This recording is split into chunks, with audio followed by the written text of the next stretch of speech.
Hello, कैसे हो सब। आई होप आप सब अच्छे होंगे। मैं आपको आज हिंदी पेडागोजी करवाने जा रही हूँ। पेपर फर्स्ट और सेकंड की दोनों की सेम ही होती है, कोई डिफरेंस नहीं होता। अगर आपको ये वीडियो अच्छी लगे तो लाइक करना एंड सब्सक्राइब करना। मैं इस बात से श्योर हूँ कि इससे बाहर क्वेश्चन नहीं आएंगे सीटेट में। फर्स्ट पॉइंट है, हिंदी भारत की एक राज्य भाषा है, ना कि राष्ट्रीय भाषा।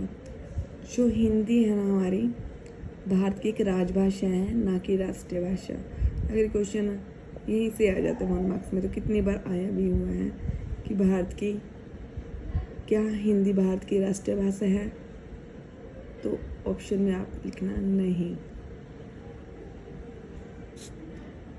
संविधान की 8वीं अनुसूची में 22 भाषाएं शामिल हैं। ये आपको लर्न करनी। इसमें से ना कोई भी वन लैंग्वेज आपको दे देंगे क्या ये 8वीं अनुसूची में है या नहीं, तो आपको ये लर्न करनी है। ठीक है, ये 8 की 8 लैंग्वेज असमिया, बांग्ला, गुजराती, हिंदी, कन्नड़, कश्मीरी, कोंकणी, मलयालम, मणिपुरी, मराठी, नेपाली, ओडिशा, पंजाबी, संस्कृत, सिंधी, तमिल, तेलुगु, उर्दू, बोडो, संताली, मैथिली, डोगरी।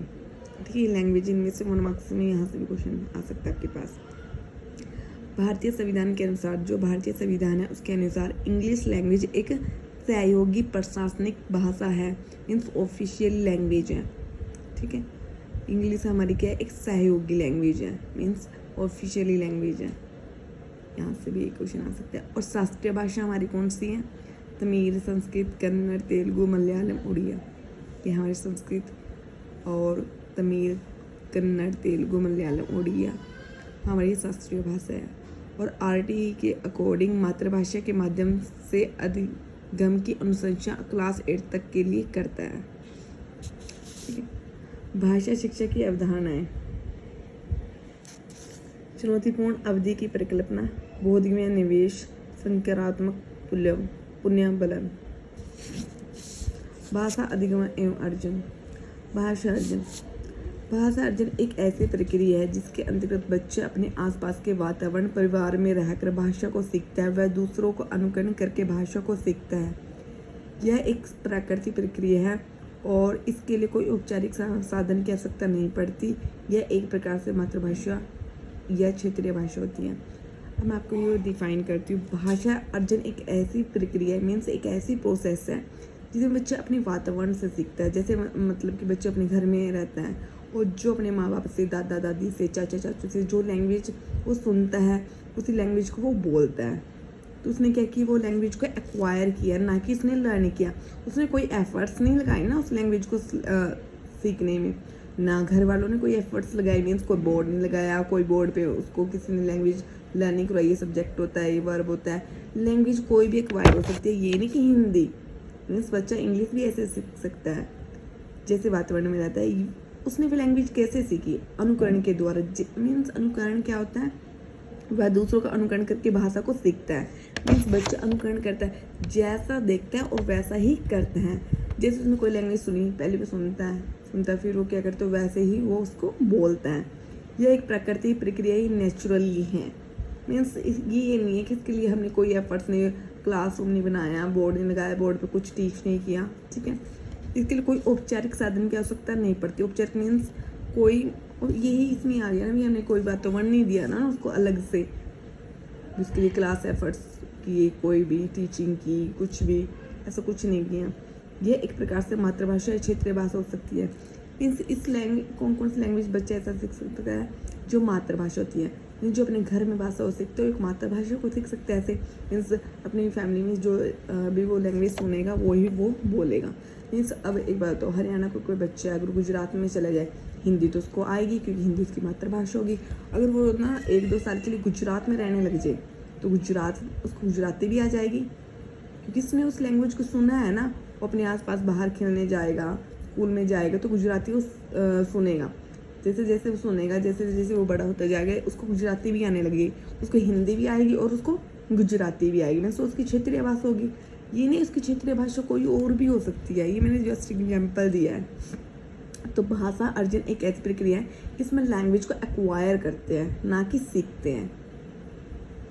एक्वायर मतलब सीखना अधिगम वो नहीं होता कि इसमें इस टाइप की कोई प्रोसेस नहीं होती कि बच्चा इसके लिए कुछ एफर्ट्स करे या माँ बाप कोई एफर्ट्स करे या इसमें टीचर की ज़रूरत होती है, इसमें स्कूल की ज़रूरत है, इसमें किसी चीज़ की कोई ज़रूरत नहीं होती, इसमें सिर्फ वातावरण की ज़रूरत होती है। जैसा उसको वातावरण दोगे ऐसे वो लैंग्वेज लर्न करेगा, ठीक है, वो एक्वायर करेगा, एक्विजिशन होगी, उसमें उसको पता ही नहीं लगेगा मैंने कब वो लैंग्वेज लर्न कर ली। ये छोटा सा बच्चा होता है, उसको बोलता है मम्मा पापा पापा, फिर ऐसे ऐसे बोलते बोलते वो फिर बोलता है पानी, ऐसे ऐसे बोल के वो ना कुछ वर्डिंग को अपना मतलब कैच करता है, करता रहता है, मीन्स सुनता है, फिर उसको बोलने लग जाता है। तो वो एक क्या है, एक भाषा अर्जन है।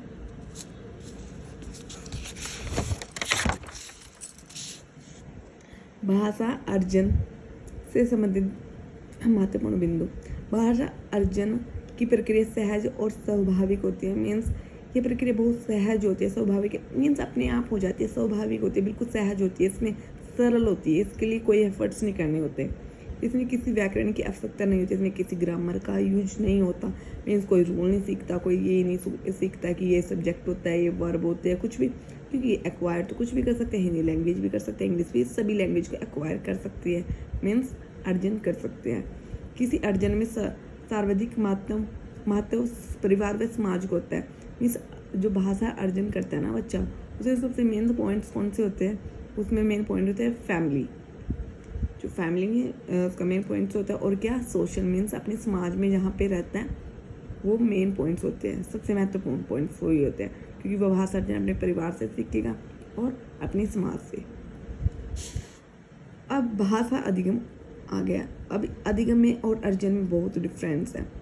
अधिगम का तात्पर्य है सीखना, इसमें क्या होता है सीखना, और किसी भी प्रकार के अधिगम की प्रक्रिया जीवन भर चलती रहती है, मीन्स अधिगम ये नहीं होता कि अब सीख रहे हैं कुछ टाइम के बाद नहीं, मतलब ये जीवन भर चलते रहते हैं। हम ना डेली रूटीन में लाइफ में कुछ ना कुछ सीखते हैं। कोई अधिगम ये नहीं होता कि क्लास में ही होता, अधिगम कहीं भी हो सकता है। जैसे हम बस में बैठे कोई कुछ कर रहा है तो हमने उसको देख लिया, देखे हमने उसको सीख लिया कुछ काम को, ऐसा नहीं कि ये मतलब कि ऐसे होता है, लेकिन इसमें औपचारिक साधनों का प्रयोग किया जाता है। इसमें क्या होता है, औपचारिक साधनों का प्रयोग किया जाता है।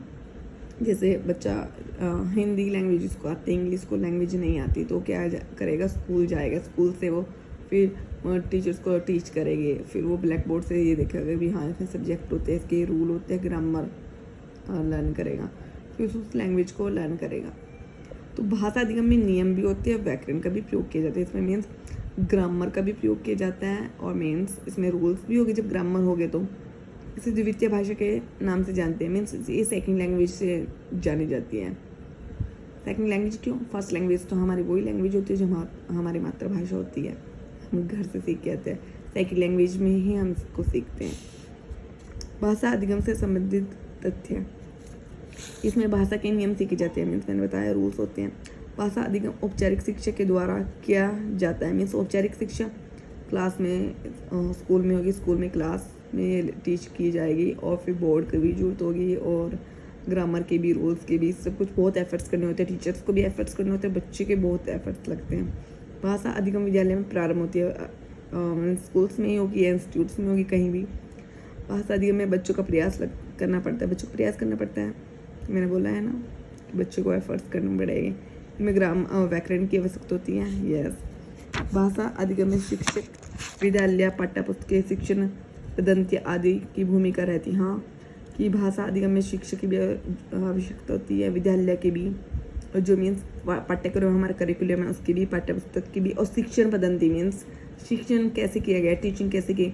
जैसे किसी टीचर ने ऐसे बोल दिया ये रूल्स होते ये होते हैं, बस साइड हमने लिख दिया, लेकिन बच्चों को अच्छे से एक्सप्लेन नहीं किया क्या सब्जेक्ट है, क्या वर्ब है, क्या एक्टिव वर्ब है, तो बच्चों को कैसे पता लगेगा। तो हमारी स्किल्स होती है, जो टीचिंग स्किल्स होती है उसके भी बहुत मेन रोल होते हैं। तो मीन्स टीचर्स के भी रोल होते हैं, स्कूल के भी होते हैं, करिकुलम के भी होते हैं, मीन्स बुक्स के भी होते हैं, सबके। अब ये है अधिगम के प्रकार। क्रियात्मक अधिगम, क्रियात्मक अधिगम में सीखने के लिए क्रियाओं के स्वरूप और क्रियाओं की गति पर ध्यान दिया जाता है, मीन्स इसमें एक्टिव होता है क्रियात्मक अधिगम में क्या होता है, गति के द्वारा सीखी जाती है। इसमें क्रियात्मक अधिगम में सीखने के लिए क्रिया करनी होती है, मीन्स एक्टिव रहना पड़ता है। शाब्दिक या वाचिक अधिगम, शाब्दिक या वाचिक अधिगम के सीखने में संकेतों का प्रयोग किया जाता है। मीन्स संकेत करके चित्रों का हम चित्रों का हेल्प कर ले लें, शब्दों का, अंकों का आदि के माध्यम से सीखना होता है। मीन्स हम जैसे हम A for Apple, B for बाल के हम क्या लगा लेते हैं, चित्र लगा लेते हैं बोर्ड पे, तो उसके द्वारा हम सिखाते हैं A फॉर एप्पल होता है, B फॉर बाल होता है। मीन्स हमारा बेसिक तो इंग्लिश लैंग्वेज का यही होता है ना, फिर वावल्स होते हैं, हमें पता लगता है। तो ये सब लैंग्वेज के ही पॉइंट्स है। विचारात्मक अधिगम, विचारात्मक अधिगम में व्यक्ति समाज में दैनिक जीवन अनुभव को देखकर या सुनकर या विचार करके सीखता है। विचारात्मक अधिगम में मीन्स हम क्या करते हैं, अगर जैसे कुछ हमें दिख रहा है, टीचिंग हो रही है, तो हम क्या करेंगे, उसको अपने दैनिक जीवन में भी, मीन्स जैसे हमारे साथ कोई अच्छा है, हमारे साथ अच्छा रह रहा है, तो हम देखेंगे, हम सोचेंगे ना, थिंकिंग करेंगे, विचार करेंगे कि ये इंसान मेरे साथ अच्छा रह रहा है, अनुभव करेंगे तो हम उसके साथ अच्छे रहेंगे। ठीक है, अगर हमारे साथ कोई बुरा रहे तो हम सोचेंगे इससे दूर ही रहे। जैसे हम क्लास में होते हैं, क्लास में हमारे कुछ ही फ्रेंड्स होते हैं, बेस्ट फ्रेंड होते हैं, 2-3 ही होते हैं, लेकिन दूसरों के साथ हमारे कोई झगड़ा भी नहीं होता, लेकिन हमें एक्सपीरियंस करते हैं, अनुभव करते हैं कि विचार करते हैं कि हमारे इतने अच्छे फ्रेंड्स नहीं हैं, क्योंकि हमारे बारे में इतना अच्छा नहीं सोचते। ऐसे मीन्स ये भी क्या होता है, सीखना ही होता है हर टाइप का। ये मीन्स फ्रेंडशिप से भी अलग टाइप में जो भी हम सोच के, ये जैसे हम कोई कार्य करते हैं, जैसे तो हम सोचेंगे ये काम ऐसे होता है, वैसे होता है, तो उसमें हम अनुभव करेंगे। ठीक है, आज के लिए इतना ही। अगर आपको मेरी वीडियो अच्छी लगी तो प्लीज़ लाइक करना। अगर आपको अच्छी लगेगी, मीन्स सपोर्ट करेगी सभी, तो भी मैं आगे बनाऊंगी। Thank you.